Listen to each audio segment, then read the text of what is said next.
அஸ்ஸலாமு அலைக்கும் வரஹ்மத்துல்லாஹி வபரகாத்துஹு. அல் குர்ஆன் அல் பக்ரா 62வது வசனம். நிச்சயமாக விசுவாசம் கொண்டார்களே அவர்களும் யூதர்களாக இருந்தார்களே அவர்களும் கிறிஸ்தவர்களும் சாபியீன்களும் அவர்களில் எவர்கள் அல்லாஹ்வையும் இறுதி நாளையும் விசுவாசித்து நற்கருமத்தையும் செய்தார்களோ அத்தகையவர்கள் அவர்களுக்கு அவர்களுடைய கூலி அவர்களுடைய இரட்சகனிடத்தில் உண்டு.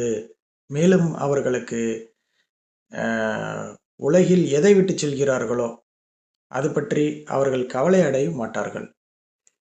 அதாவது அல்லாஹ்வை விசுவாசம் கொண்டவங்க நிச்சயமாக மூமின்கள் அல்லாஹ்வை விசுவாசம் கொண்டவங்க யூதர்களும் யூதர்களாக இருந்தார்களே, அது மட்டும் இல்லாமல் கிறிஸ்தவர்களும் சாபியன்களும் இதில் எல்லாம் யார் அல்லாஹ்வை இறுதி நாளை விசுவாசித்து நற்கர்மத்தையும் செய்தார்களோ அத்தகையவர்கள் அவர்களுடைய கூலி அவர்களுடைய இரட்சகனிடத்தில் உண்டு அப்படின்னு சொல்லியிருக்கு.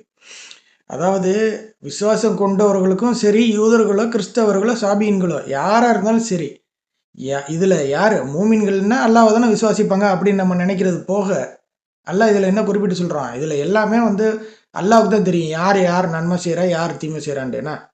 அப்படிங்கிற நேரத்தில் அல்லாஹ் இறுதி நாளையும் விசுவாசித்து நல்ல விஷயங்களையும் செஞ்சாங்கல்ல, அவங்களுக்கு அல்லாஹ்விடத்தில் அவங்களுக்கு கூலி இருக்குது அப்படின்னு சொல்லிட்டு அல்லாஹ் இதில் சொல்லிடுறான். அது மட்டும் இல்லாமல் அவங்க எதை விட்டுட்டு போகிறாங்களோ அதை பற்றி அவங்க கவலையும் அடைய மாட்டார்கள். அதாவது இந்த மாதிரியா உள்ள நல்ல மனிதர்கள் எதை பூமியிலே விட்டுட்டு போகிறாங்களோ என்ன அவங்க கவலை அடைய மாட்டாங்க.